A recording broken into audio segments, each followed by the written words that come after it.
ዋናዊ መግለጽ ዘውፀ ውድብ ዲሞክራሲያዊ ስምረት ትግራይ ብርክት ዝበሉ ዛዕባታት ተዳህሲስሎ ውድብ ዲሞክራሲ ስምረት ትግራይ ሙሉ አፍልጦ ካብ ዝረክብ ንድሓር ፈላማይ ስሩዕ አኺባ ቤት ምኽሪ በትማሊ 6 ታሕሳስ አቢሉ 2018 ፈላማይ ስሩዕ አኺባ ቤት ምኽሪ ውድብ ስምረት ዝገበረ እንትከውን ብርክት ዝበሉ አጀንዳታት ድሕሪ መስረታዊ ጉባኤኡ ዝተፈጸሙ ውድባት ፖለቲካውን ስራሕቲ ኣብ ጉዳይ ሸዋይ ሃገራዊ ክልላዊ መረፃም ንምምላስ ተመዛበልቲ ግዛታዊ ትግራይ ከብውን ኣብ ቀጻልቲ 6 ኣዋርሕ ዝፍጸሙ ፖለቲካውን ውድባውን መደባት ካልኦት ናይ ውሽጢ ውድብ ስራሕቲ ብዕምቀት ዘትዩ ብምሉእ ድምፂ አጽቢቑሎ ኣብዚ ፈላማይ አኺባ ድማ ቤት ምኽሪ ስምረት ብትልምነ ሰጥሓት ተወሳኺ ክካተቱ ዝግብኦም ተግባራት ብዕምቀት ብምግምጋም ብቁልጡፍና ብዝጽበየ ዘሎ ህዝባዊ ፖለቲካዊ ቃልሲ ከኣቱ ከም ዝግባእ ውሳነ ሓሊፉ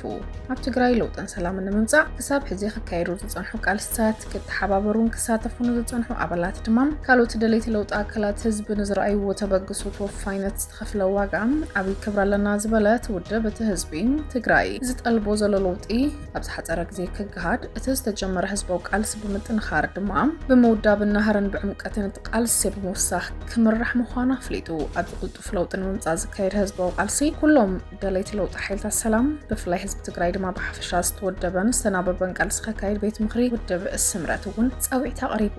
ኣብ ትግራይ ትቐንዲ ፍልፍል ኩሎም ሕማኣት ዝኾነ ጉጅለ ድሕረት ሓሽከሩ ናይ ጥፋት ኩናት ንምፅሕታር ላዕልን ታሕትን ይብል ከም ዘሎ ኩሉ ዝርድኦ ሓቂ እዩ ዝበለት ውድብ እዚ ጉጅለ ኣንጻር ህልውና ህዝቢ ትግራይ ተሰሊፉ ረብሓን ክብርታት ህዝቢ ኣራኺሱ ንስርዓት ሻዕብያ ተሓሽኪሩ ጥፋት ይጽዋዕ ኣሎ ህዝቢ ነዚ ኣብ ሕሱር ክድምና ተረግሪጉ ዘሎ ድሑር ጉጅለ ብኣጋዱ ከብሎ ህልውንኡን ድሕነት ንምውሓስ ብምሉእ ዓቕሙ ክረባረብ ከም ዝግባት ውድብ ፀዊዑ ኣብ ትግራይ ኣነ ዘየለ ኩሉ መረፃ ኣይካየድን ዝብል ሓዱሽ ዕንደራ ዝጀመረ እዚ ጉጅለ ዝበለ ውድብ ስምረት ዕለቱ ሞቱ እናተቓረበ ይመጽእ ስለ ዘሎ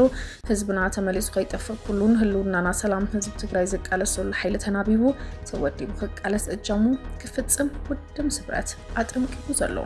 ኣብ ሓቀዊ ለውጥን ሰላም ንኽመጽእ ተጀሚሩ ዘሎ ህዝባዊ ቃልስታት ዝሓፀረ ግዜ ክንዕወት ኩሉ ተናሓናሓ ውድብ ትግራይ ንዘለና ፖለቲካዊ ፍልልይ ንምውንዛፍ ፈለማ ንህልውና ተጋሩ ትግራይ ደው ብምባል መንእሰይ ትግራይ ፍቅሩ ስደት ከርተት እናበለ ሓሳረ መከራ እናረኣየ ህዝብና ብሕጊ ኣልቦ ስርዓት ናብ ከቢድ ቅልውላው ኣትዩ ተስፋ ሲኢኑ ኣብ ክልልና ናህር ዋጋ ካብ ግዜ ናብ ግዜ ናብራ ከቢድ ብሓፈሻ ህዝቢ ትግራይ ኣባዝዩ ዘሰግፍ ኩነታትን ስጋኣትን ኩናትን ይርከብ ዝበለ ውድብ ስምረት ኣብ ሓደ ሰሚርና ኣብዚ ታሪኻዊ ብሄራዊ ቃልሲ እጃምና ንፈጽም ክብል ፀዊዑ ውድብ ስምረት ኣብ ትግራይ ብሄራዊ መርድዳእን ዘተን ክህሉ ምስ ሰላም ዝደሊ ኩሉ ሓይሊ ክሰመር ጽኑዕ ቅዋም ዘለዎ እኳ እንተኾነ ኣብ ትግራይ ይዕንድር ዘሎ ሓይሊ ምስ ዝብሎ ጉጅለ ድዋ ዝበለ ጉጅለ ድማ ኣብ ዕፅዋት ኣዳራሽ ብዝተፈላለዩ ካባና ፀውዐ ንይምሰል ዘተን ምርዳእን ዝብሉ ቐልታት የካይድ ኣሎ እዚኦም ኣብ ህዝቢ መሰረታዊ ለውጢ ዘምፅኡ ዘይኮኑስ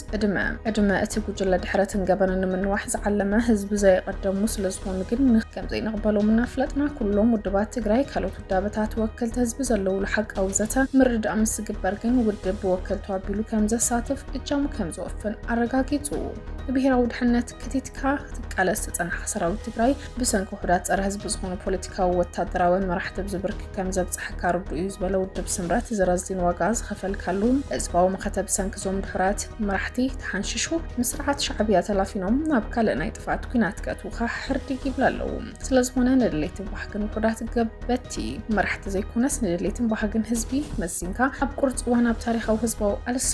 ከም ወትሩ ታሪክ ክትሰርሕ ክብል ድማ ፃዊዕታ ኣቕሪቡ ዘሎ ብምቕፃል ውድብ ስምረት ካብዞም ድሑራት መራሕቲ ኣብ ጉሕለት ኔትወርክ ንዝተሸኸሉ ኣካላት ካብ ምዕጃብ ወፂኻ ንፍትሕን ርትዕን ብኣውሩቕ ከዓ ብስርዓት ሻዕብያ ዝዝወር ዘሎ ምሕደራ ጉጅለ ድሕረት ተሓሲምካ ንጠለብ ባህግን ህዝቢ ናብ ምውሓስ እጃምካ ፈጽም ክብል ድማ ናይ ነጥቢ መቐይሮ